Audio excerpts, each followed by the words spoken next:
Olá, eu sou Beto Ribeiro. E eu sou Carla Albuquerque. Eu vou tirar isso aqui, parece que eu estou te dando cutucadinha assim. Olá, eu sou Beto Ribeiro. E eu sou Carla Albuquerque. Nós somos do canal Investigação. Não, canal Operação Policial. Volta de novo. Começa você. Olá, eu sou Carla Albuquerque. E eu sou Beto Ribeiro. Nós somos do canal Operação Policial e do programa Investigação Criminal. E olha o que chegou para vocês que pediram tanto, os cadernos do Investigação Criminal. Esses são os cadernos de anotação. Tem tanto do Investigação Criminal como do Operação Policial do canal e também do programa. Tem desses tamanhos todos aqui, ó, tá parecendo mesa de merchan, né? Mas tem todos esses tamanhos. Tem as canetas. Tanto do Investigação Criminal como do Operação Policial. E tem, já falamos, da caneca do Investigação Criminal, que vocês sempre veem aqui durante o programa, todo mundo tomando o que será que tem aí dentro. Cada um tem a sua bebida preferida. Exatamente, pode ter um café, um chá, uma água. Para comprar? Para comprar, você pode entrar no Instagram da Media Land. A Media Land é quem cuida do canal Operação Policial. Então é @MediaLandPlay. Media Land Play. Aí você vai lá nos contatos e tem todas as informações. Ou você pode mandar um e-mail para loja@medialand.com.br. Todas as informações vão estar aqui no seu vídeo. Também pode comprar pelo WhatsApp, que está aqui também no vídeo. E nesse botão contato, dentro do Instagram da Media Land, que é @MediaLandPlay, você também consegue o número do WhatsApp para fazer a compra mais rápida. Então não deixe de comprar os cadernos do Investigação Criminal, do Operação Policial e anote tudo quando você estiver assistindo as entrevistas com o Beto, as lives comigo. Ó. E em breve muito mais coisas. Tem camiseta vindo, outros cadernos vindo, tem muitos outros produtos que vocês mesmos têm pedido pra gente. Seja um super fã, colecione tudo. Obrigado. Sei lá, que foi bom isso.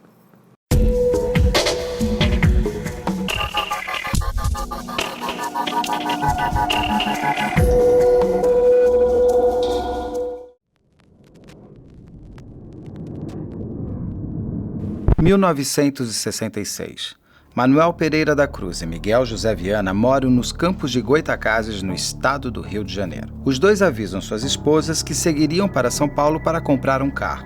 Eles se despedem então da família e seguem para sua última jornada ainda vivos.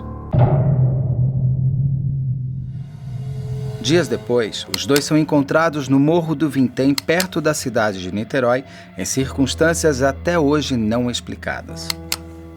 Deitados lado a lado, Manuel e Miguel não apresentavam qualquer sinal de violência. Junto aos corpos havia uma garrafa de água vazia, um pacote com 2 toalhas e, o mais estranho de tudo, 2 máscaras de chumbo para proteger os olhos de radiação. Tinha ainda um bloco de notas com textos codificados que nunca foram traduzidos e um bilhete com as seguintes orientações: 16h30, estar no local determinado. 18h30, ingerir cápsula após efeito, proteger metais, aguardar sinal, máscara. À época, a polícia seguiu vários caminhos de investigação, mas não chegou a nenhuma conclusão. O dinheiro que seria usado para a suposta compra de um carro sumiu. Todos os outros elementos apontam para uma possível cessão de drogas psicotrópicas que eram muito usadas naquele tempo e que não teriam dado certo. A autópsia não conseguiu determinar se eles haviam ingerido substâncias tóxicas devido ao estado de decomposição dos corpos. O caso Máscaras de Chumbo ainda é uma incógnita, principalmente quando se liga a história de Manuel e Miguel a experiências extraterrestres. Tudo isso seria, de fato, obra de seres do espaço? Ninguém pode garantir que sim, mas também ninguém pode afirmar que não.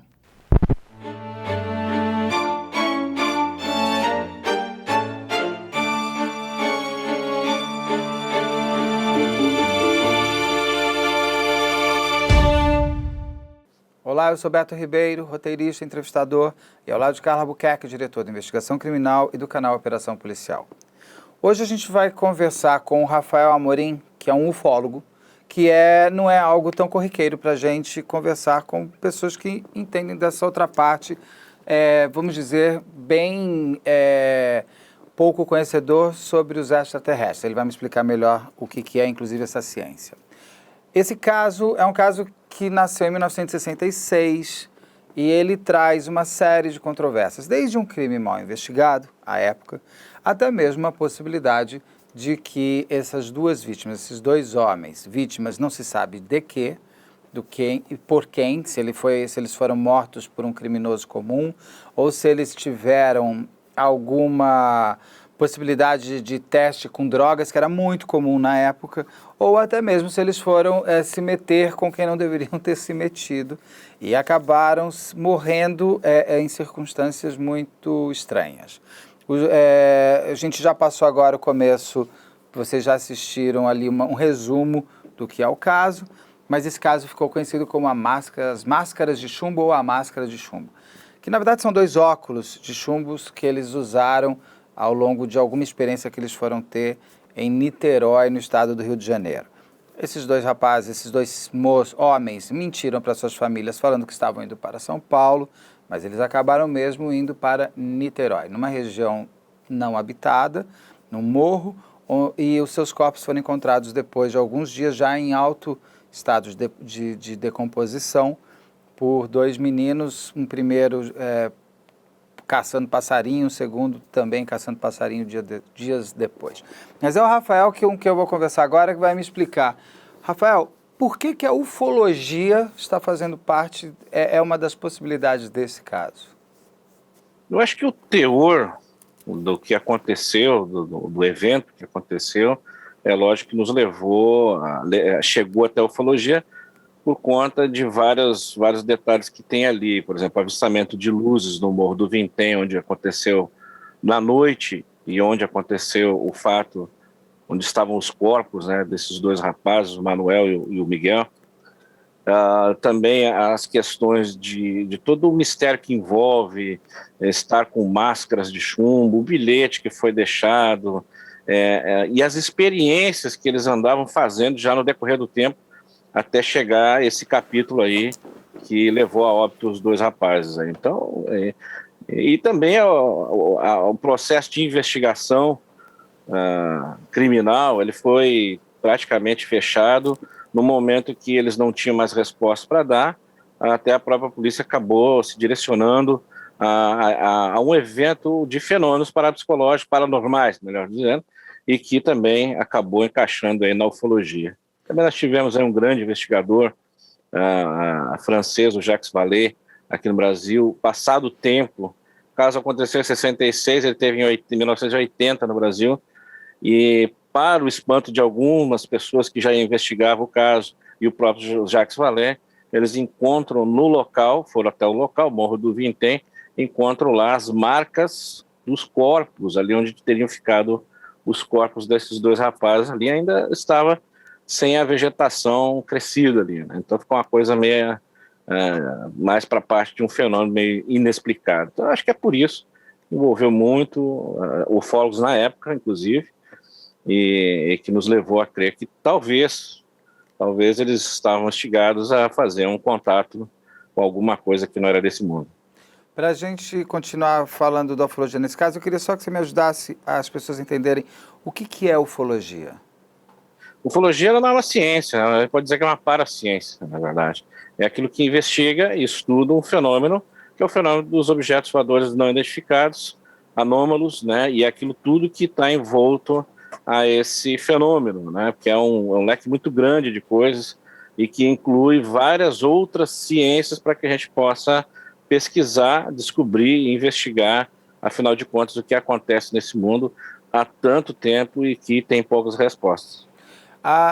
Esses dois homens, o Manuel Pereira da Cruz e o Miguel José Viana, eles trabalhavam com eletrônicos e tudo mais. Quais são as características das mortes deles que a gente poderia trazer a ufologia mais para próximo como a motivação da morte? Tem alguns, por exemplo, eles compram uma água específica, é uma água... Como que é o nome? Magnetizada. Aí eles tomam uma pílula que não sabe o que é. Aí eles têm que deixar os metais fora.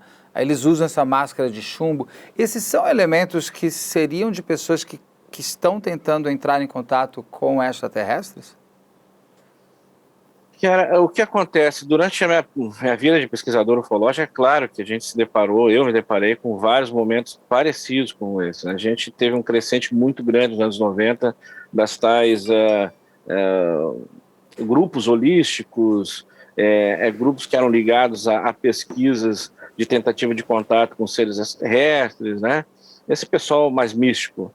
E muitos deles ali tentaram, eu propriamente dito, eu vi algumas tentativas de entrar em contato com o desconhecido através de experiências até eletrônicas, tá?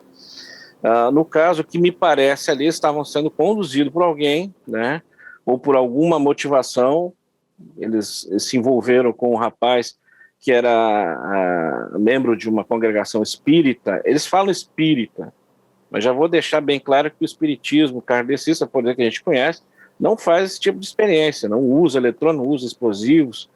A característica maior desse caso, que nos leva a crer que havia algo ufológico, é justamente essa observação dessas luzes.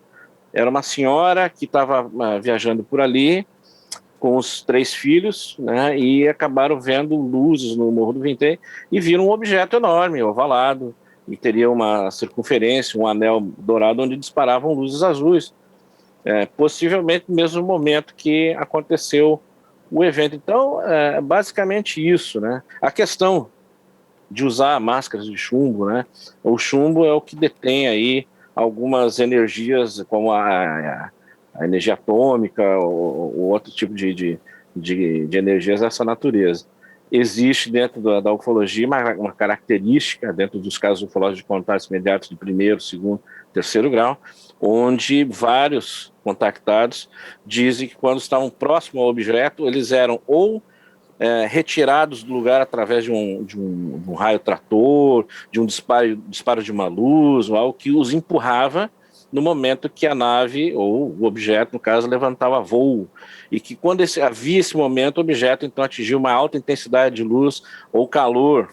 Existem pessoas que disseram que foram marcadas por isso, como um caso nos Estados Unidos, onde o observador ficou marcado no peito, no tórax, por uma série de queimaduras que era exatamente igual àquilo que ele descrevia do aparelho. Então, eu acredito que havia essa intenção. Porém, como mesmo tu citaste, houve a injeção de droga. Que droga era essa, né?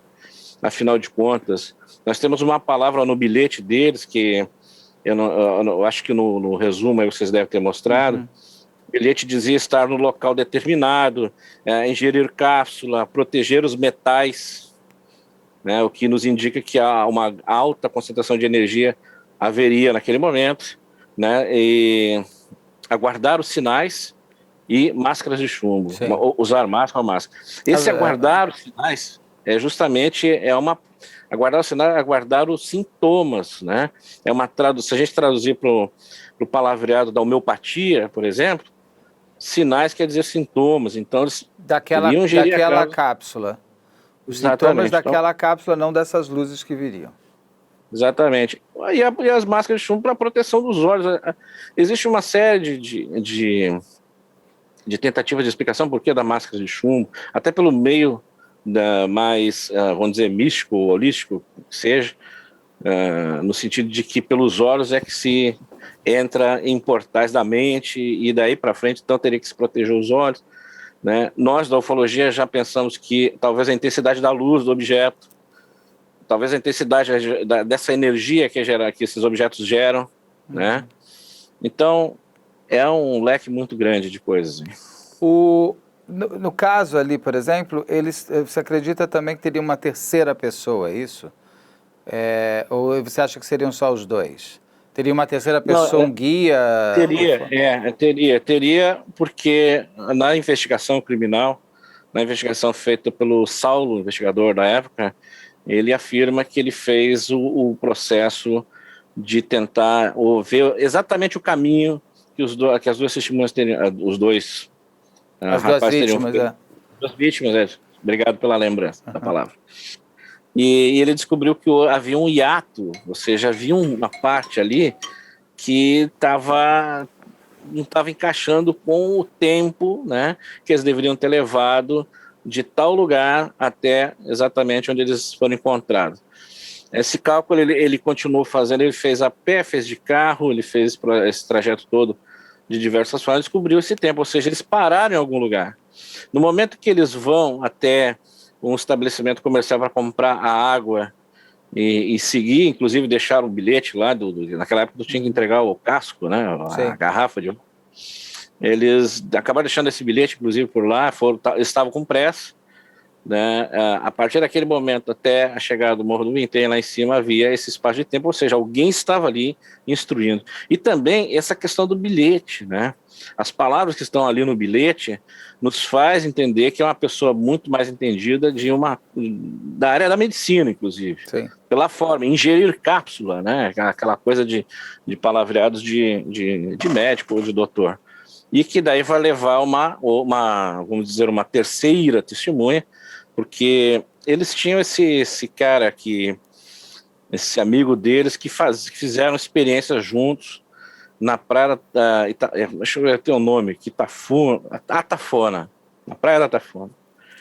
Esse experimento que eles fizeram junto com esse amigo deles é um experimento com explosivos. Era um experimento que eles diziam que era um experimento espírita ou místico, que através daquela experiência eles poderiam abrir um portal ou algo parecido, algo que os levasse à comunicação com alguma coisa, com o mundo, ou seja lá o que for. Essa experiência, ela foi... a explosão foi escutada, foi ouvida por toda a praia da Tafona. Teve gente que disse que chegou a tremer as coisas dentro de casa. Testemunhas falaram que viram a explosão. O pessoal correu achando que era o fim do mundo, para te ver o tamanho da explosão que esses caras fizeram ali nessa tentativa malfadada. Então, Nesse dia que eles morrem, que tem essa explosão? Não, um tempo atrás. Ah, tá. Então, essa pessoa, me falha o nome dele agora, daqui a pouco eu relembro, ele teria, acho que era Elvio Corrêa dos Santos.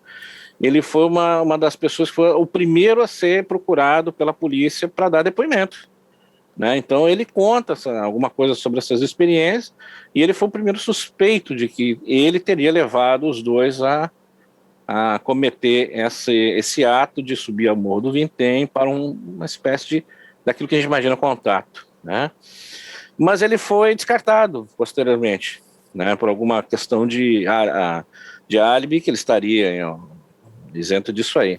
Porém, havia essa terceira pessoa que teria narrado todo esse procedimento para eles, os bilhetes, né, e que possivelmente teria abordado eles. Eles acreditam que era um médico, tá? E esse médico era envolvido com casas espíritas lá, até parece que era uma pessoa bastante famosa, conhecida nesse meio, né, que eles vieram a procurar, inclusive, para poder dar um procedimento a isso que eles queriam, que também é uma coisa meia que a gente não consegue entender. Afinal de contas, o que eles queriam, né? Qual a experiência que eles quiseram passar? Pois é, dentro dessa procura por resposta, a gente vai encontrar uma série de outras experiências em outros capítulos, em outros casos, né? A gente sabe que tem congregações aí religiosas que tentam fazer esse tipo de experiência, até com explosivos mesmo, para trazer coisas de outras dimensões, abrir um portal, né? E para isso usa uma explosão. Inclusive tem uma história aí sobre essa questão do ataque às Torres Gêmeas, que teria sido um mega evento de uma mega e estruturada congregação demoníaca que queria trazer então o demônio do lado de lá para o lado de cá. Então que eles precisavam fazer esse evento. Foi justamente observando essas teorias aí que a gente chegou à conclusão, olha, realmente tem algumas congregações aí, grupos, que usam explosivo para poder abrir portais. Mas, como eu disse, afirmo novamente, a congregação espírita kardecista jamais faria No caso deles, tem um outro ponto interessante, que no caso do Máscaras de Chumbo, que o corpo deles fica... eu não vi nenhuma imagem disso, mas pelo que eu pesquisei e tudo, que parece que ficou a marca do corpo deles no chão e a vegetação não voltou a crescer de jeito nenhum. Né? Foi o caso quando chegou O Jacques Vallée, quando chegou ao Jacques Vallée, nesse caso, ele foi ao Rio de Janeiro, foi ao Morro do Vintém, ele fez uma pesquisa de campo, né? E ao chegar lá junto com o investigador Saulo e outras pessoas que conheciam o caso, se depararam que ali no local onde tinha ficado os corpos, os dois rapazes, havia ficado a marca, como se fosse um desenho do corpo deles, e que não cresceu a vegetação, o que levou a crer que realmente eles foram submetidos a alguma experiência química ou até mesmo de outros tipos de energias. Hein? E isso seria uma característica de, se eles tivessem entrado em contato com extraterrestres ou alguma coisa assim, deixar essa marca? Isso é algo corriqueiro quando se tem esse tipo de interação? Olha, a energia nuclear ela é capaz de uma série de coisas. Se a gente for observar as explosões aí de Hiroshima e Nagasaki, as reações daquelas duas explosões, as mais conhecidas que a gente tem na história, a gente vai deparar com fenômenos assim, sombra de pessoas que ficaram marcadas até hoje. Então acredito que o que eles mexeram ali foi algo dessa natureza, né? Algo que tinha uma energia atômica muito forte ou algo semelhante às energias atômicas, que aí sim poderia deixar esse tipo de efeito. Não me recordo agora, nesse momento, algum caso aqui no Brasil que tenha acontecido algo semelhante, de ter ficado marca. Fica sim marcas, por exemplo, de quando alguém observa uma nave dessas, uma aeronave dessas não identificadas, pousar em um campo e aí fica a marca daquela aeronave em circunferência, ou seja, logo que for, no local. Aqui mesmo, no interior do Rio Grande do Sul, perto de onde a gente mora, aqui em Santa Cruz do Sul, em Venâncio Aires, tem um caso assim, onde em 54 um lavrador observou um objeto desse. Na época ele não entendia o que estava acontecendo, o cara não era analfabeto, ele não lia, então o contato que ele tinha com o mundo era muito pouco, não se falava disso muito naquela época. Ele vê esse objeto que ele escreve que parecia um chapéu, que teria descido ali e teria visto os tripulantes. Depois, quando aquele objeto foi embora, a marca ficou, né? E ela está lá até hoje. A gente pôde ir anos depois ainda ao local e descobrir que aquela circunferência existe ainda e a vegetação ali pouco cresce.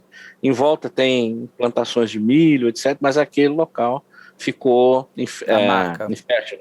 A gente vê em filmes, né, que ficam marcados, assim, quando as naves descem, ficam marcados para sempre nas plantações. Isso tem bastante em cinema também, em filmes de ficção. O cinema mostra. Mas então significa que os extraterrestres, eles se utilizam de uma energia atômica? Não digo uma energia atômica, mas algo semelhante, porque por que a gente pode afirmar isso? Justamente pelas evidências físicas, né, de acontecimentos como esse que eu narrei. A pessoa observa algo que para ele é estranho, uma aeronave estranha, e depois ela deixa algo físico, a marca, que é o mais importante para a pesquisa e a investigação ufológica. É tu ter as evidências físicas. Trabalhar na hipótese de alguma coisa que teria vindo de outro planeta, isso para o ufólogo mais sério, isso é um caminho que a gente não toma. A gente toma mais o caminho da veracidade através da evidência física. Isso tem muito. Tem bastante. Marcas de sapata, né, do trem de pouso da aeronave. Uhum. Nós temos aí, o Birajara Franco Rodrigues é um dos pesquisadores que tem na casa dele lá. Eles fizeram o negativo de uma marca dessa, quando encontraram, no caso, Baipendi, eu acho que foi, a marca das sapatas dos discos voadores. Então eles recolheram, fizeram um trabalho técnico louvável, né, de recolher a negativo feito em gesso de uma dessas sapatas. E tem outros casos que já aconteceram isso no também. Brasil? No Brasil, Baipendi fica em Minas, é isso? Minas Gerais. Teve também no interior de São Paulo, aí também teve um caso semelhante, onde ficou a marca, e o falecido Claudir Curvo, do INFA, daí de São Paulo, ele conseguiu recortar exatamente o quadrado onde estava a marca do chão, tirou aquilo e colocou numa caixa de vidro, bem cuidadosamente, e ele tinha essa evidência com ele guardada por muitos anos. Essa região onde a máscara, os dois que morreram ali em Niterói, é uma região ufóloga, posso chamar assim, é uma região que tenha muito contato com extraterrestre? Ela é conhecida por isso? Niterói, né? Niterói tem bastante casos. Rio de Janeiro, então, nem se fala, né? Agora, ali o Morro do Vintém, eu pouco ouvi falar de outras histórias a não ser essa. Geralmente, essa é uma característica que eu acho interessante, geralmente alguns contatos, ou a maioria deles, acontece em região que tem morro. Me parece que tem alguma coisa aí que facilita o contato com esse fenômeno, né? Pela quantidade de pessoas que já viram, é campo aberto e morros, né? Aqui a gente tem bastante aqui na nossa região. Aqui. E aí eu vou saindo um pouco agora, até já indo para a ufologia de modo geral, por que, já que é morro isso, aquilo, ainda mais hoje em dia que todo mundo tem um smartphone bom, que dá para tirar foto, se o disco voador pousa em morro, fica até melhor para tirar uma foto de longe para mostrar que ele existe. Porque a sensação que eu tenho, e não é uma crítica, é só uma sensação, é que todos os registros de discos voadores são sempre com a câmera tremendo, ou sempre muito desfocado. Por quê? A gente não consegue fotografar. É uma coisa muito incrível, né? Porque, na verdade, a maioria dos vídeos e fotografias que a gente vê na internet, recebe para pesquisar, é engano ou é fraude. Geralmente é engano. A pessoa vê, agora, por exemplo, nós estamos aqui no Rio Grande do Sul, a gente está observando Vênus perto da Lua, que é uma maravilha. Sim. E ela estava muito perto da Lua e teve gente que se impressionou com aquilo, tirou foto, mandou para a gente. E aí o que acontece? Aconteceu com a gente aqui no Rio Grande do Sul, entre 6 ou 7 ufólogos que estávamos em uma vigília, num local onde supostamente apareciam esses UFOs. E a gente foi lá, falou, vamos lá, vamos ver o que a gente consegue colher. E durante a noite, de fato, apareceu um objeto, foram 7. Mas os 2 primeiros a gente conta melhor porque eles estavam maiores e pareciam estar numa altitude mais baixa. E nota-se que quando eu falo objeto voador não identificado, não quer dizer que ele seja extraterrestre. Eram objetos de uma luz só e que estavam perambulando ali a região. Nesse momento, nós estávamos entre, como eu disse, 7 profissionais da área, vamos dizer assim. Nós tínhamos câmera de vídeo, câmera fotográfica, tudo. E na hora que aconteceu o fenômeno, foi um choque tão grande que a gente esqueceu de tirar foto, de fazer os registros, etc. Esquecemos não, a gente até tentou, né? Mas para esse tipo de registro a gente precisa ter um equipamento muito bom, né? De filmagem noturna, usar em tripé, não dá para se usar... Porque se tu pegar uma câmera fotográfica de um celular, tu observa um objeto de uma grande altitude, vai puxar no zoom isso, qualquer movimento que a mão fizer, aquilo vai fazer com que o objeto fique tremendo e não tem o que fazer mais. A evidência fica comprometida. No caso de Magé aí, que apareceu aqueles vídeos aí, o pessoal não se deu trabalho de investigar esses vídeos aí, como que foram feitos, etc. Depois a gente notou que realmente se tratava de muitos enganos ali. Né? Então, acontece isso. Eu acho que no momento do choque, que a pessoa vê um fenômeno, ou que acha que está vendo um fenômeno, a pessoa treme, a pessoa corre, a pessoa vai... O equipamento não é bom. E geralmente a gente vai ver pontos de luz no céu que a gente não consegue nem identificar. Quando começou o Starlink a cruzar os céus aqui, foi uma loucura o que a gente recebeu de... O que é o Starlink? Starlink é aquele sistema de satélites lançado pela SpaceX. No início desse nosso período que a gente está passando aí, foi lançado, acho que na época foram de 40 a 60 satélites, eles andam um atrás do outro, e a gente chama até de trem, né, ou o vagão do trem. E quando ele estava passando nos céus, e que o pessoal viu aquilo, muita gente achou que era uma invasão alienígena. Porque eram 50 bolinhas passando no céu, uma atrás da outra, bem devagar. Então houve essa loucura, e também foi um período que as pessoas estavam em casa, estavam olhando mais para o céu, então foi complicado. Né? Hoje a gente sabe até o horário que eles passam, onde vai passar o vagão do Starlink. Agora, você já até mais ou menos me respondeu uma das perguntas. Você já viu algum disco voador? Você já viu um ET? Você já esteve perto? Não, nunca tive na frente de um ET, a não ser a minha gata aqui, que para mim ela é uma alienígena. Pode ser. A minha gata... A gata Foi abduzida? Foi abduzida, era uma pergunta. Falando em abdução, está voltando, os máscaras de chumbo, eles podem ter sido abduzidos e devolvidos? Há uma possibilidade, porque essa questão de tempo é relativa no momento de uma abdução, né? Mas eu acredito que ali não. Ali o que acontece? A gente também trabalhou nessa possibilidade de que eles sabiam que ia acontecer um fenômeno ali por intermédio de alguém ou de alguma coisa. E foram lá para surpreender o fenômeno. Mas, como eu disse, se aproximar de uma aeronave dessa me parece ser perigoso. Nós temos um caso no norte do Brasil onde a pessoa foi atingida pela luz de uma aeronave dessas e regrediu mentalmente até a morte. Então foi um caso esquisito, absurdo. Inclusive, ele não só regrediu a mente da pessoa, como o rosto. Ele começou a desaparecer ruga. O cara, ele regrediu ao berço. Um Benjamin Button? Não, é tipo isso. Tipo o filme Benjamin Button. Que ele vai ficando novo. Caso Quixinha, eu acho que é o nome. Muito bem retratado por uma série feita aqui no Brasil, de ufologia, e que tem esse caso aí. Então tem isso, né?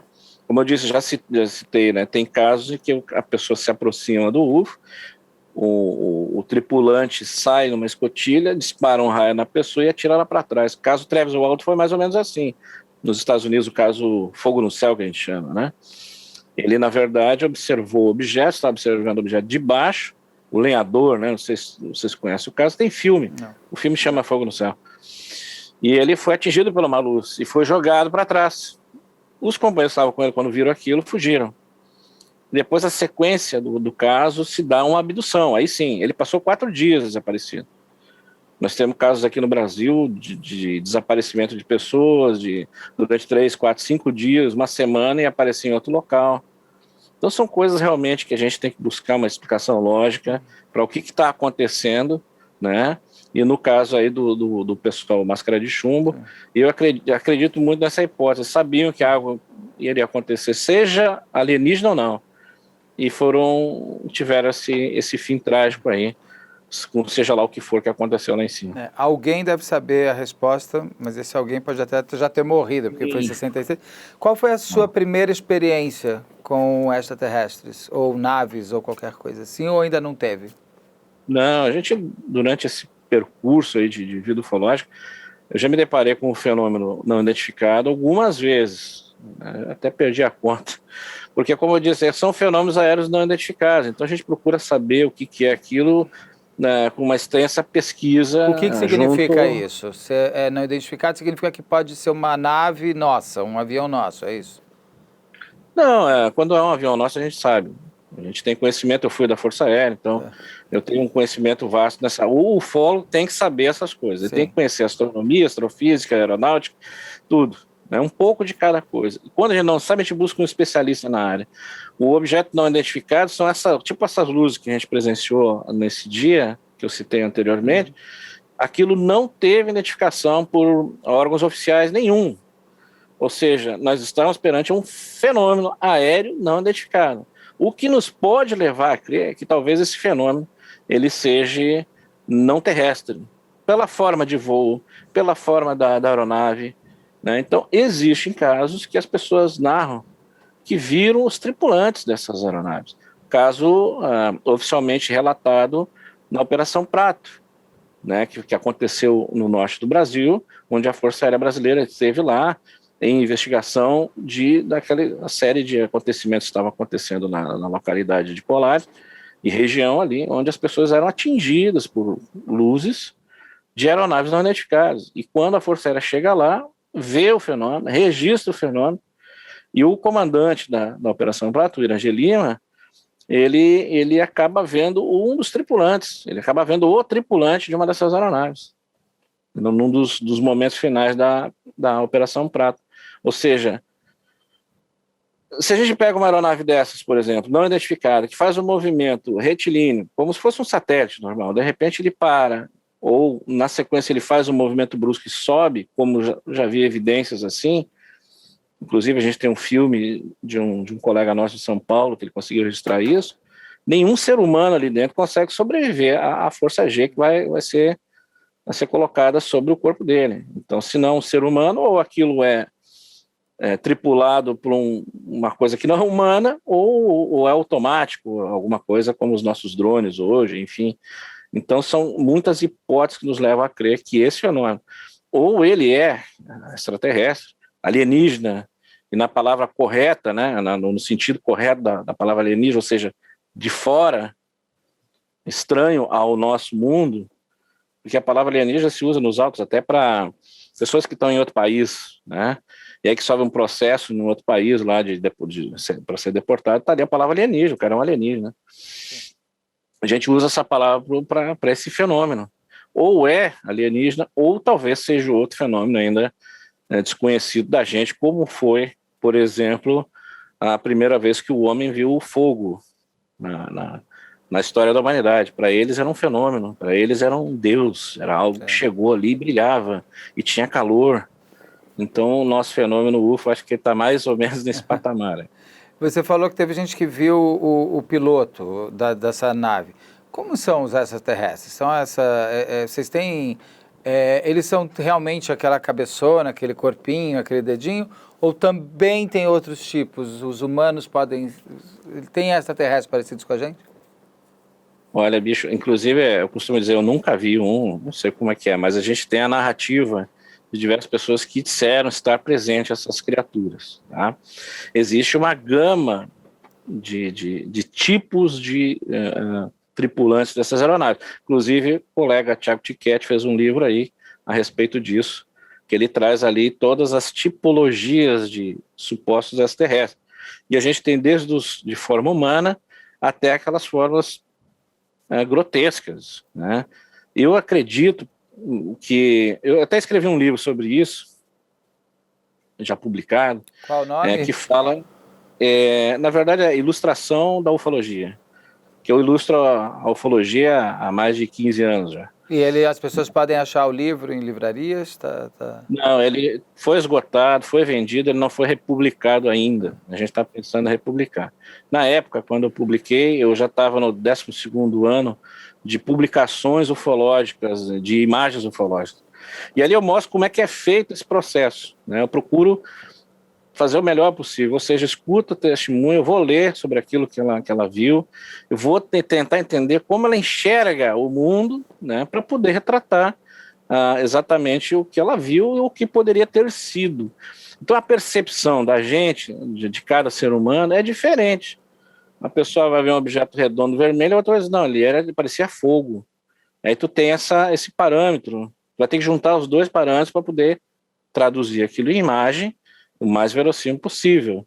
Então esse foi meu trabalho na revista UFO durante, acho que eu cheguei agora ao 14º ano, já não faz tanto tempo que eu faço as capas da revista UFO e de diversos livros ali, de diversos autores nacionais e internacionais. Então eu faço esse processo também na investigação daquilo que a gente está disposando aqui, que seria a ufologia. Então, eu acho que depende da percepção da pessoa. Daqui a pouco uma pessoa vê um cara que parece uma pessoa normal e o outro não. Eu vi um vulto preto. E aí aquela coisa já dentro do clima de medo, que as pessoas sentem muito medo ou se espantam quando vê uma criatura dessas, também ajuda a descrever a criatura ou o tripulante de uma forma grotesca.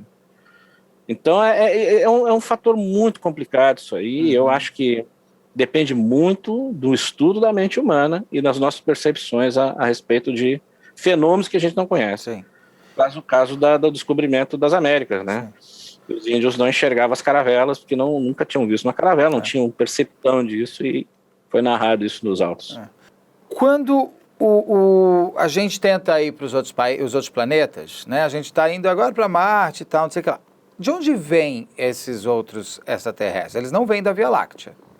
Porque, em princípio, está comprovado que a Via Láctea não tem população viva além do planeta Terra, ou não? Ou pode estar vindo, gente de Vênus, pode estar vindo gente de Júpiter, ou são de outras galáxias? De onde essas pessoas esses alienígenas vêm? Complicado responder isso, porque a gente vai de encontro ao estudo da astronomia, astrofísica e exobiologia. Não querendo ir contra isso, eu acho que a gente não teve capacidade suficiente de cobrir todo o nosso sistema solar a respeito disso. Existem sondas que que vão a outros planetas, como Marte, né? A gente teve a Voyager, que já saiu do sistema solar e está andando aí pelo espaço afora, inclusive com uma mensagem muito bonita ali dentro dos seres humanos, né? Tem aquele disco dourado, o famoso disco dourado. Então acho meio difícil a gente dizer que não existe vida em nenhum dos nossos planetas. Ninguém pousou em nenhum outro planeta para saber. Ninguém. Sondas foram. Mas Marte e tal, como que a gente vai saber se nesses planetas não existe um tipo de vida ao qual a gente desconhece totalmente? Também existe uma grande possibilidade, são coisas que eu estou narrando aqui, são possibilidades as quais eu já li e já vi a respeito disso dentro de teorias científicas. Existe a possibilidade de existir seres viventes no próprio vácuo do espaço, sem estar em planetas. E são formas até esquisitas que já foram fotografadas e foram filmadas na própria ISS. Nós temos testemunho dos diversos astronautas e cosmonautas que tiveram no espaço, que tiveram contato com algo que era inteligente, que aparentava ser seres, né, de uma morfologia parecida com a nossa, braço, tronco, cabeça, olhos e tudo. Né? Então são pessoas altamente treinadas que foram ao espaço. Edgar Mitchell, se eu não me engano, o Edgar Mitchell era um que falava sobre isso, e que viram esse fenômeno de perto, estiveram presentes, ou pelo menos acharam que estiveram presente a isso. Então, quando se há o contato com esses tripulantes, muitos deles são narrados que eles vêm de diversos lugares do nosso cosmos, o que aí justamente vai corroborar num grande debate com os astrofísicos e os astrônomos. A gente sabe que as distâncias são enormes, mas a gente costuma dizer, a gente não pode olhar essa questão de se transportar de uma parte do cosmos até o nosso planeta com a nossa visão limitada da nossa ciência. Talvez a ciência deles seja muito mais além ou muito mais diferente, que eles conseguiram descobrir uma forma de transpor o espaço-tempo. Uma coisa que está dentro das nossas teorias da física, né? E ultrapassa agora através da física quântica. Então acho que vai chegar um momento que a gente vai entender que o espaço-tempo não é fator que vai negar que alguém tenha vindo das Pleiades, como eles dizem por aí. Porém, existe um problema muito grande, né? Hoje, dentro do leque da ufologia, existe a ufologia mística. E tem acontecido umas confusões aí bem grandes e que nos faz até ficar cansado do momento que a gente tem que caçar esse tipo de coisa e tentar barrar esse tipo de coisa.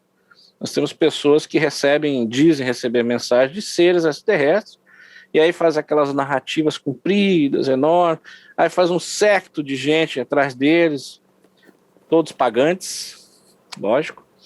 E aí, bicho, quando a gente vai ler aquele teor qualquer um que tem um pouco mais de sapiência a respeito das coisas do cosmos, tu vai ver o teor daquelas mensagens e ver que é uma invenção maluca na cabeça do cara.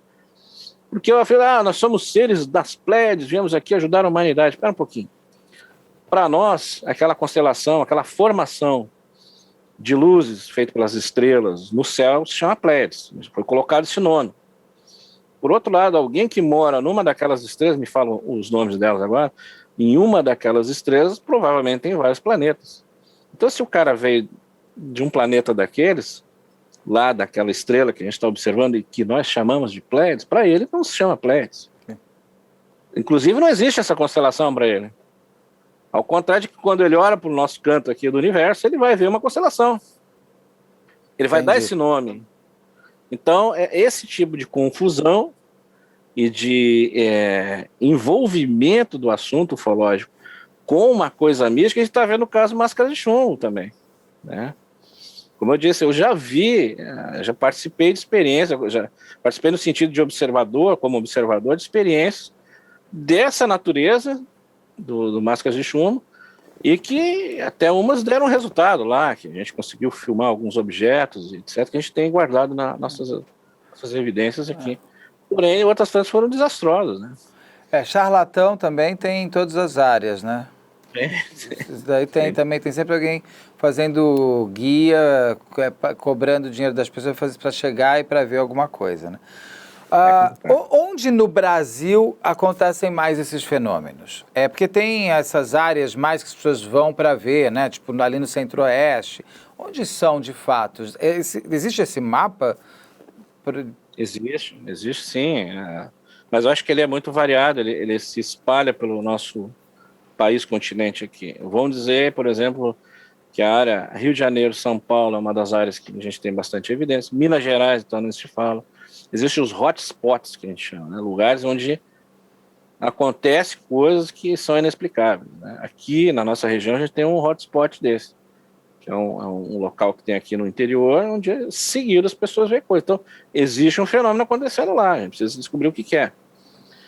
Né? A gente já esteve lá, a gente já viu o fenômeno, já fotografamos essas luzes lá, e a gente não descobriu o que é. Existem locais na Amazônia, por exemplo, Mato Grosso do Sul. Ou seja, se a gente for parar para pensar, em cada estado do Brasil a gente tem um hotspot desse, que é uma localidade. Tem uma área no norte chamada Área Q, Quixadá, Quixirumibim e outra cidade com Q, que eu não me lembro mais, que forma um triângulo, e ali é um celeiro de acontecimentos.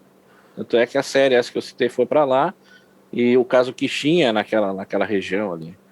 Então vai variar. Minas Gerais, a gente tem São Tomé das Letras, aí vem Varginha.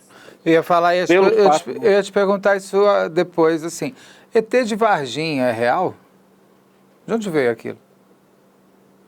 Bicho, eu tive lá em 2006, tá? Eu posso falar daquilo que eu vi, daquilo que eu conheço. Eu não posso falar do que os outros companheiros que tiveram lá e estão dizendo por aí quais são as resoluções deles.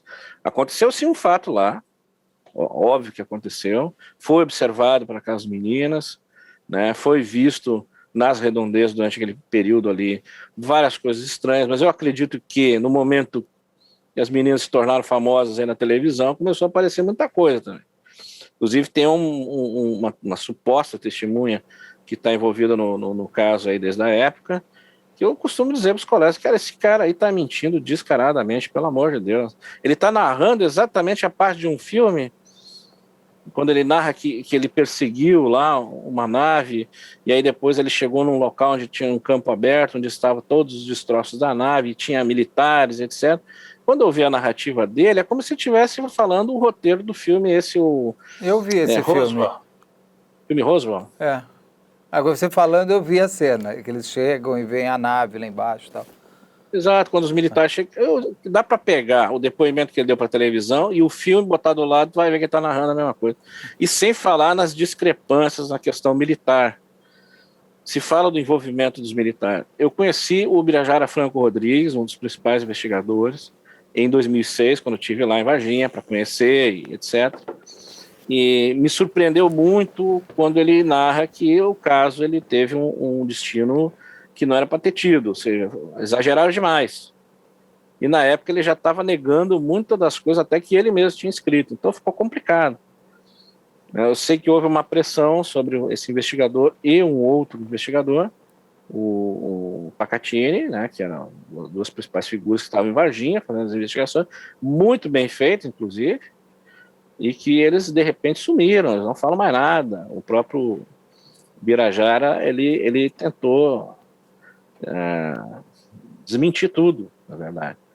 Ao mesmo tempo que todos os outros colegas que estavam lá sabem que ele foi forçado ele a fazer isso. Então, um evento aconteceu lá, né, envolvendo criaturas não conhecidas, não se dá para dizer que são alienígenas. Há pouco tempo, eu interpelei um colega, se eu posso dizer que é colega, que estava falando sobre o caso Varginha, uma das principais figuras aí que está falando sobre o caso Varginha. Eu perguntei para ele, escuta, existe alguma documentação em que mostra que Varginha estava sendo observada por um objeto voador não identificado maior que um campo de futebol e que isso foi narrado, ou foi informado, melhor dizendo, pelo NORAD americano aos comandos aéreos aqui do Brasil? Ele até hoje não respondeu isso, nunca vai responder. Isso não existe. Se existisse, eu tenho certeza absoluta que um desses meus colegas aí, que são são pessoas que buscam a pesquisa, que são trabalhadores da ufologia, já tinham tido em mãos essa documentação. Ora, como que o NORAD americano, que controla o espaço aéreo dos Estados Unidos, é conhecido por conhecer várias coisas, por cuidar de várias partes do espaço aéreo do mundo aí, se ele entrou em contato com alguém, entrou em contato com a Força Aérea Brasileira. Se a Força Aérea Brasileira soube disso e tem alguma coisa, teriam informado os ufólogos. Inclusive, nós temos aí uma portaria, que foi baixada um tempo atrás, de que a Força Aérea, os pilotos de aeronaves comerciais têm que informar o que viram, e quando virem alguma coisa desse naipe, informar os ufólogos, que foi uma conquista feita por uma campanha de liberdade de informação da revista UF e ufólogos brasileiros, que a gente conseguiu, através de protocolar, documentação, etc. Ou seja, existem absurdos no caso da Varginha. E essas discrepâncias, no momento a menina viu, eles tinham guampa, no outro momento, outra entrevista, tu vai ler, aí não era guampa, ela tinha uma protuberância, aí de protuberância agora passou para fundamento cranial. Quem que deu essa informação para elas? Elas não têm cultura para isso. Afundamento cranial. Então, pô. É complicado, deve ter acontecido algo, mas também a própria celebrização do caso começam a criar as fake news, que mais atrapalham, também nesse caso. A Zona 51, indo para a Zona 51, é real? Claro, ela existe. Zona 51, para quem não souber, que existe nos Estados Unidos. Área 51. A Área 51 nos Estados Unidos, ela é conhecida por ser uma Área 51, que não se sabe direito onde é ali pelos desertos que eles têm, e onde estariam guardados todos os extraterrestres do mundo, naves guardadas, e falam que até os presidentes americanos não sabem disso. Quem já viu muito filme sobre esse assunto de alienígenas já se deparou com a Área 51. Ela é real isso? Onde ela é? Por que ela existe? Por que os Estados Unidos são os donos disso? Não, ela existe de fato, pode entrar no Google Earth aí, ela está lá, fica em Groom Lake, né? Fica entre Las Vegas e Utah, dá para ver bem pelo meio. Aqueles desertos ali perto da Califórnia ali. Isso, se colocar a 51 no Google Earth, ele vai achar direto lá e a gente pode ver ela. Ela é uma área militar, onde foi desenvolvida várias armas secretas durante a Guerra Fria, por isso ela era uma área secreta, né? Já não é tão secreta assim, todo mundo conhece, todo mundo sabe que ela está lá, inclusive agora os youtubers têm ido até lá à porta da área 51, gravam vídeos e tal. É um lugar que manteve mistério por conta de algumas pessoas, como o famoso Bob Lazar, inclusive tem documentário sobre ele por aí, que teria trabalhado na área 51 e comentou que havia estudos em cima de aeronaves com formatos de disco voador, seria aeronaves extraterrestres, né? E isso criou um vulto muito grande nos anos 90. De lá para cá, a área 51 ficou habitada por muitos curiosos. Inclusive tem uma pequena vila ali do lado, chama Rachel, que é onde o pessoal fica hospedado, em motéis, assim. Você tem curiosidade de ir lá, não?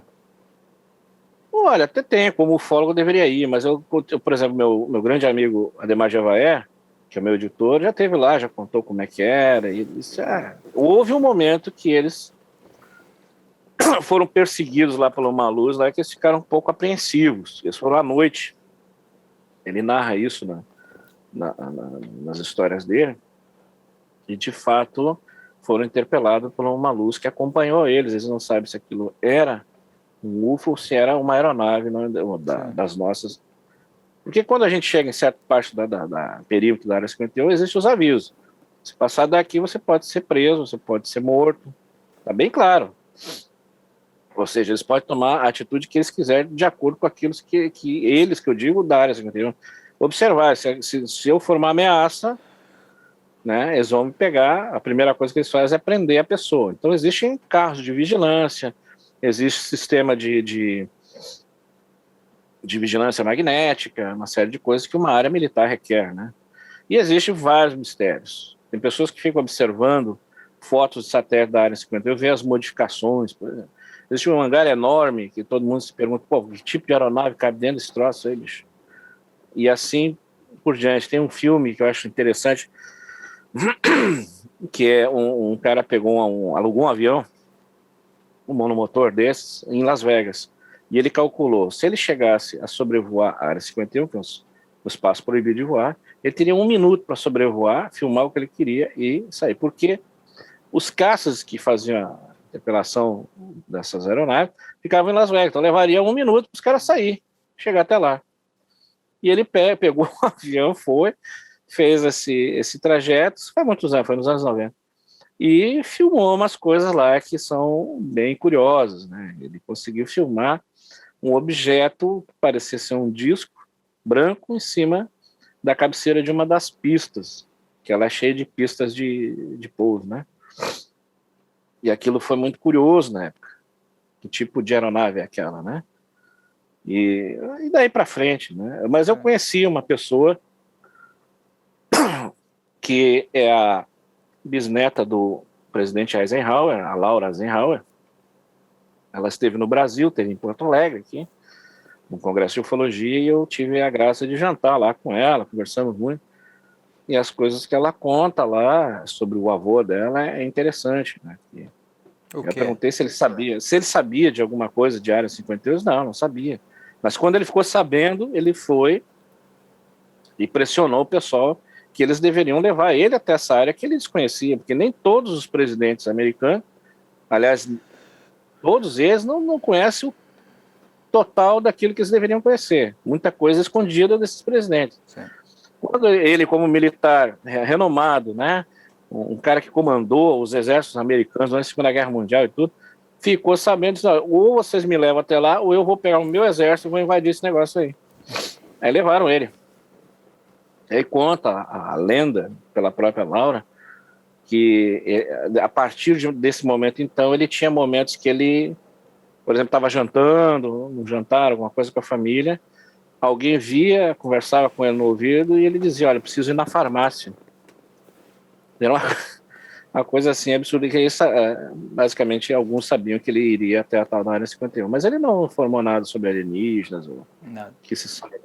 Qual o filme que você acha que mais ou série que mais se aproxima do que é real desses alienígenas, ou que você gostaria que fosse mais real? O mais real, com certeza absoluta, é o Contatos Imediatos do Terceiro Grau, do Steven Spielberg, porque ele teve um assessor de roteiro que foi o maior ufólogo que a gente conhece, que é o A.J. Hynek, né? Ele estava no set de filmagem, inclusive. Então é o filme que, para mim, a gente que lê, que tem a literatura ufológica, a gente sabe que é o que mais bem narra as situações ufológicas. Depois desse aí tem vários. O projeto Livro Azul, que saiu em série agora, justamente contando a história do Hynek, ele é uma série boa, mas muita gente se confundiu, porque ele fala de casos reais, mas numa narrativa fictícia. Então complicou muito ali, tá? A gente teve que dar várias informações para as pessoas, dizendo, não, esse caso não foi assim, foi assado, mas ele existiu, né? E claro, Arquivo X até hoje está no ranking, é em primeiríssimo lugar entre os ufólogos. Né? Arquivo X colocou a ufologia no mainstream mesmo, né? De todo mundo poder falar sobre aquilo sem vergonha ou começar a perceber uma possibilidade real. E filmes catástrofe, quando envolvem ETs, tipo Independence Day da vida, vocês gostam ou não? Eu não acho que... O Independence Day, ele é legal como divertimento, existe gente que acredita, mas nós temos Guerra dos Mundos, né, que é inspirado no livro do H.G. Wells. O Guerra nos Mundos é fantástico, porque aquilo foi uma invenção do cara, do Orson Welles na rádio, que as pessoas saíram acreditando, né? Para quem não sabe, ele entrou na rádio e começou a narrar como se tivesse de fato tendo um hecatombe de invasão alienígena no mundo. E muitas pessoas acreditaram e saíram correndo, ainda mais nos Estados Unidos, que adoram uma teoria da conspiração também. As pessoas foram para os seus bunkers, porque morreu gente. Foi uma ficção real, né? Morreu gente. Morreu gente. O que acontece, eu acho legal que foi escrito pelo H.G. Wells e quando foi narrado pelo outro Wells, o Orson Welles, ele não é o Orson Welles que não é ele que lê, né? É o Orson Welles. É o Orson Welles que lê mesmo. Que ele faz essa narrativa. Então é ele. Porque no livro e no filme a gente vai notar isso, no filme antigo, dos anos 50, Não esse do Tom Cruise que foi feito pelo... Esse é muito ruim, né? Eu até achei que seria... Foi um filme bom, mas assim, não era... Por quem lê o livro, bicho, o livro é bem melhor, né? E o filme antigo também, ele vai mais perto do livro, mas enfim, é gostos, né? O que tem bom no filme novo é aquela questão do poderio alienígena, da possibilidade de que se isso acontecer, vai ser aquilo. Dali para pior. E o que é legal também na narrativa dos filmes e do livro é que uma coisa que eu acho impressionante é que uma grande inteligência alienígena vem, ela submete a humanidade a várias coisas, mas ela é morta pelo menor organismo da Terra, que é um vírus. Eu acho sensacional que o H.G. Wells escreveu a respeito disso. Ou seja, não existe tamanho para ter força destrutiva. Aqui as Américas foram conquistadas assim, de alguma maneira, né? O vírus trazido lá do antigo mundo destruiu incas, maias e tudo mais. Aquele livro seriam os deuses astronautas, que é um livro clássico já, que traz uma discussão que eu acho interessante. Nós seríamos extraterrestres? Nós seríamos alienígenas nesse país? Existe uma vertente que acredita nisso e eu estou tendo uma quedinha aí por acreditar nisso, porque nós temos narrativas dentro da história, por exemplo, dos sumérios, né? Os antigos sumérios lá, que tem uma narrativa lá que fala que houve essa ascendência, essa vinda de seres que se chamavam de Anunnakis, vieram para a Terra e aqui habitaram e posteriormente criaram uma sub-raça para poder trabalhar para eles. Eu estou resumindo a história. Quem quiser vai estudar lá a história do Sumério.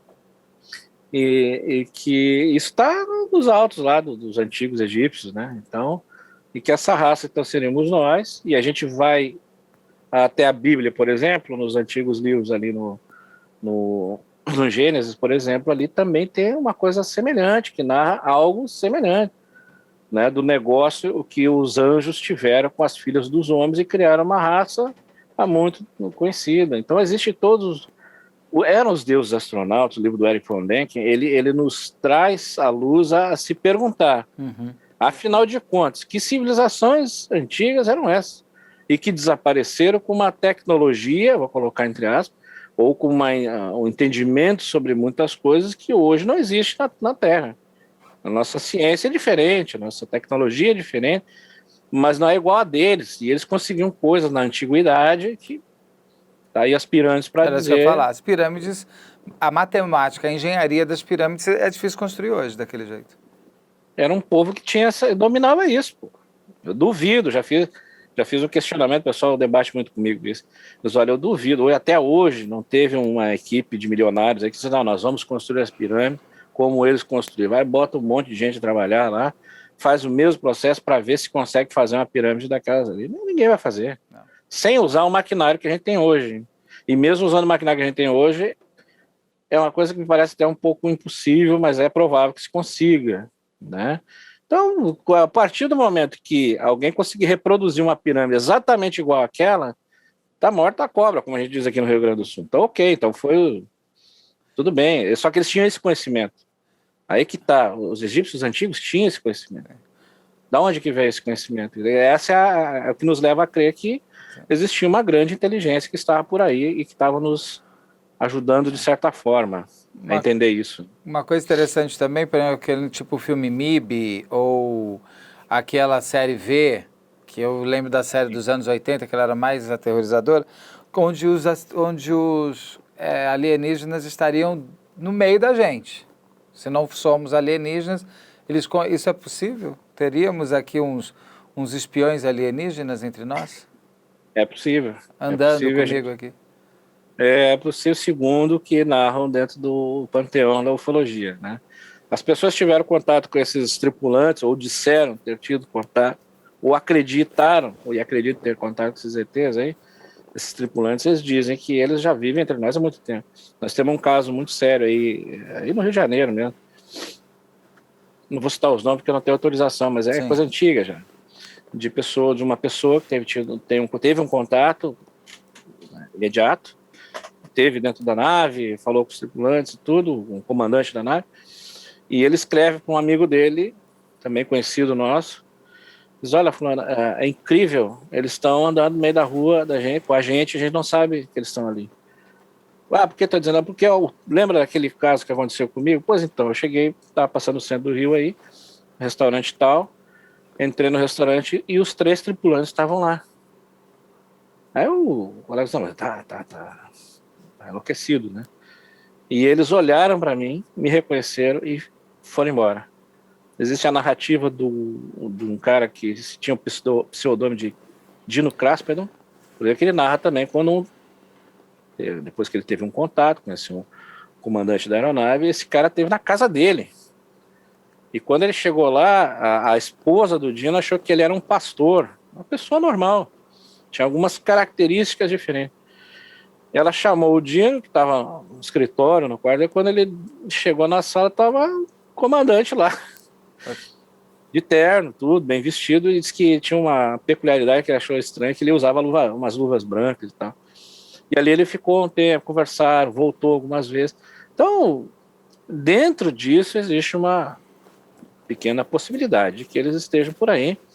E a gente brincou muito nos últimos meses aqui no Rio Grande do Sul com essa possibilidade, porque existe um comentário dentro de um processo, dentro de um caso que estuda os Majestic 12, seriam 12 poderosos aí que controlam muitas coisas entre os seres humanos e extraterrestres, as negociatas que tem essas duas facções aqui, principalmente nos Estados Unidos, teorias da conspiração, essas coisas todas rolam ali. E numa das narrativas, o cara falou, olha, quando eu falei com um alienígena fulano de tal, ele tinha dito que eles fizeram um negócio, que os americanos encobririam tudo que fosse de acontecimentos ufológicos, para que eles pudessem fazer, então, as experiências deles. E, em troca, eles dariam alguma coisa da tecnologia. Eu estou narrando aqui, está no limiar até da ficção, mas está lá, está nos autos. E o que acontece? As abduções começaram a acontecer. E, de fato, a gente começa a receber casos de abduções mais nos anos 80, anos 90, visto que até hoje, nos dias de hoje, a gente tem muito pouco, se tem algum. Aí o pessoal teria se indignado lá com essa facção alienígena, pô, a gente disse que vocês teriam tal período para fazer, daqui para frente deu, né? E os alienígenas, não, vocês não têm condições nenhuma de dizer o que a gente pode fazer ou não pode fazer. A gente está sendo complacente com vocês. Mas a gente vai fazer o que a gente quer. E vamos dizer mais. Nós vamos eliminar da face da Terra um bom número dos seres humanos para que a gente possa vir a coabitar aqui, trazer o nosso pessoal para morar aqui. E isso seria dado devido a um vírus que causaria uma pandemia e que causaria um grande estrago na humanidade. Quando entrou essa situação toda que a gente está tendo agora, é lógico que muitos casos, que nem eu que sabia na história, pô, pensa bem, tá o vírus, né?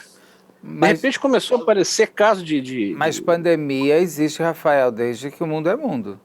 Sim, não, tranquilo. A Covid até matou menos que a gripe espanhola.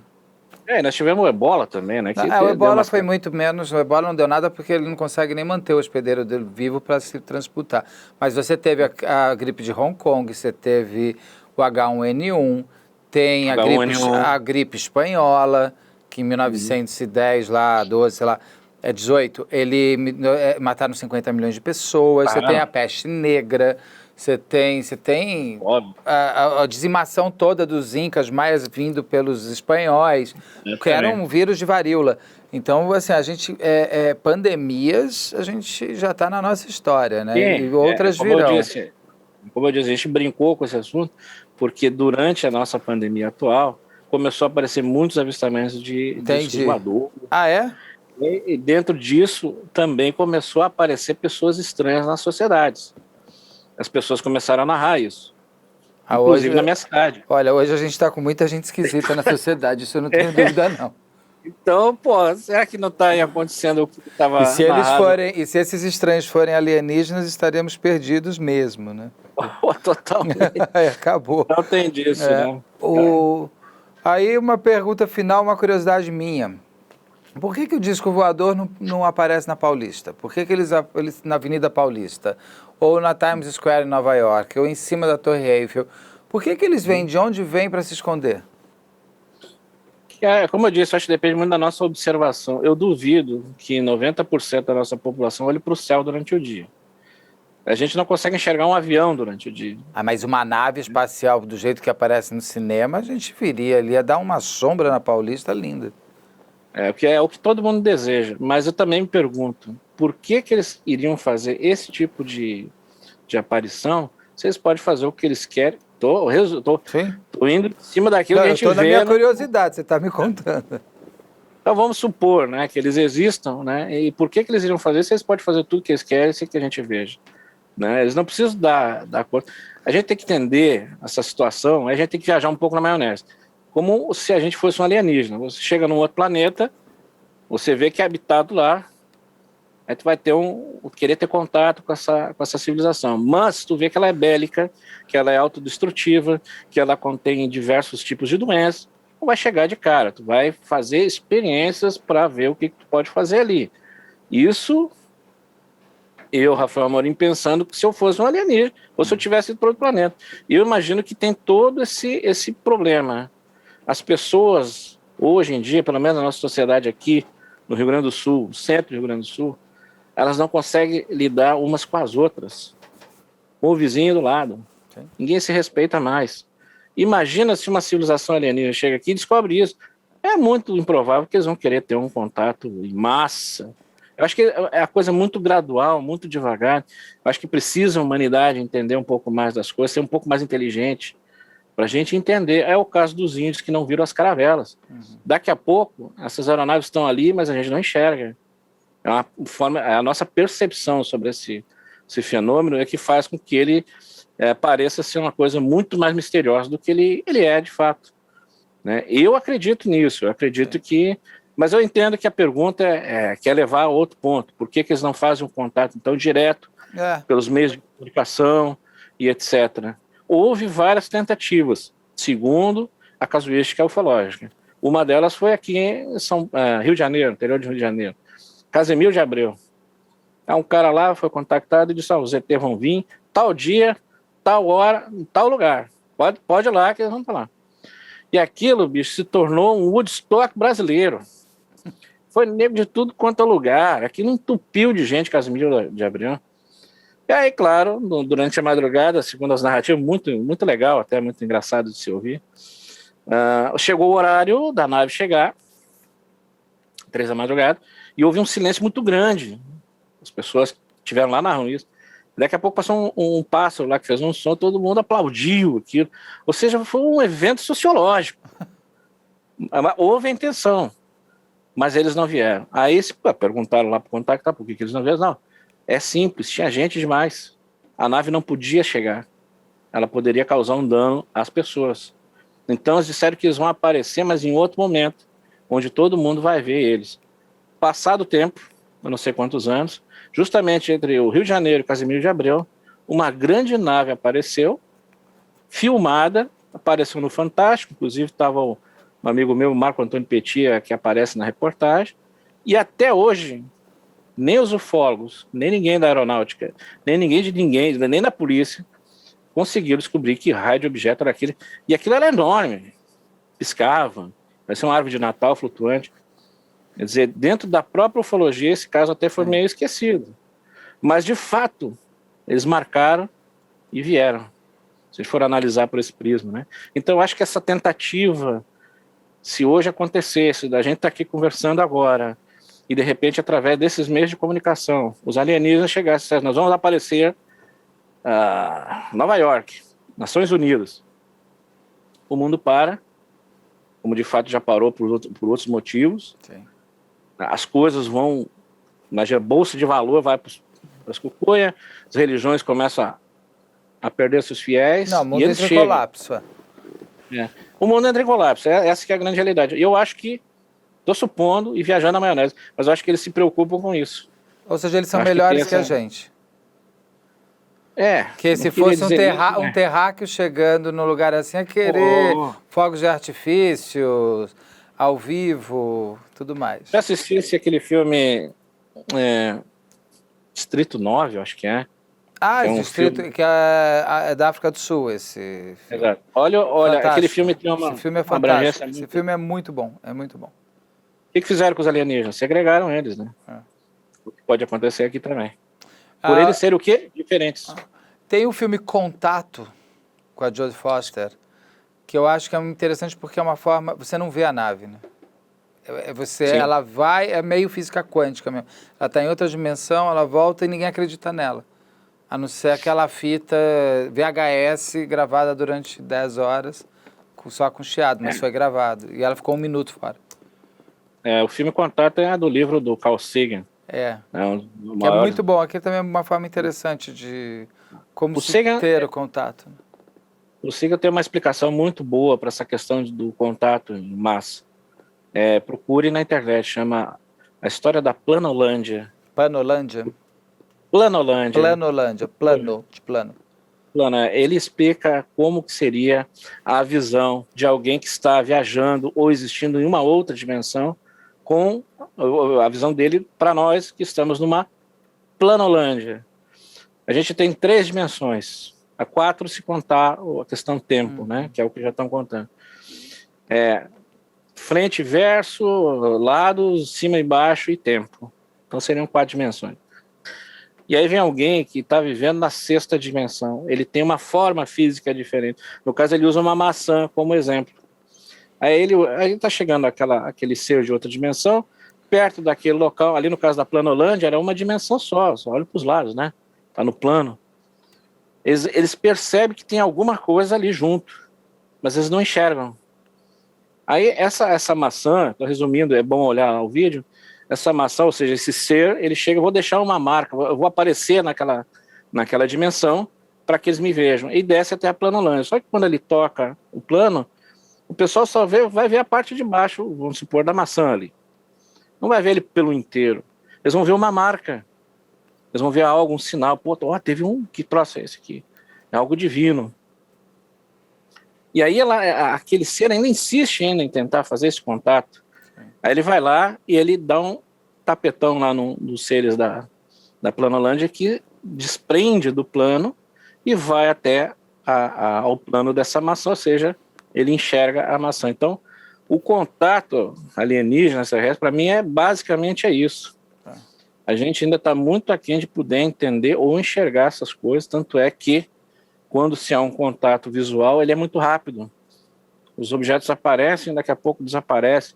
Muitas pessoas em grupo, 5, 6 pessoas estão ali, um vê e os outros não vê. Porra, o que é isso? Sim. É questão de percepção, muito bem explicado no documentário Quem Somos Nós, hein, que mostra a respeito das percepções do ser humano. Rafael, muito obrigado. Foi um prazer conversar com você.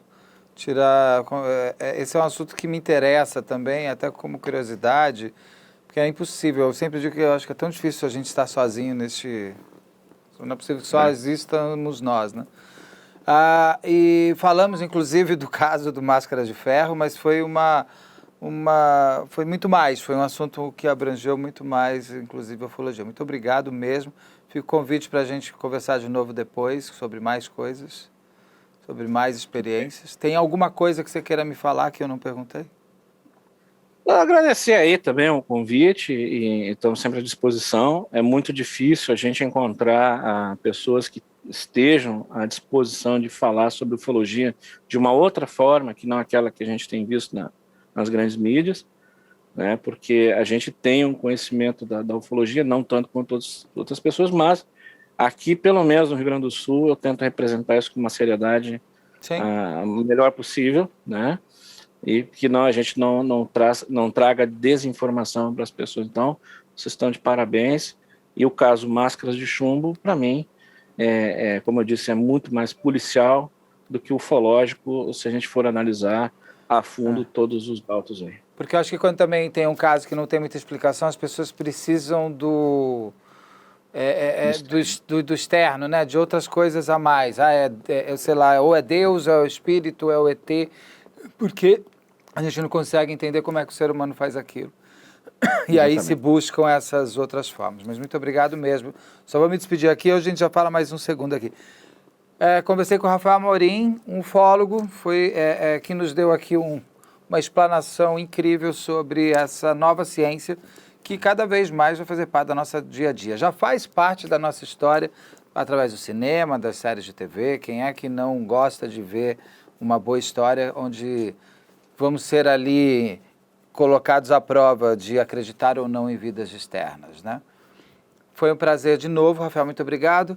E fica a dica do Rafael, vamos olhar mais para o céu, né? De repente a gente também consegue ver essas outras histórias acontecendo. Muito obrigado, até a próxima.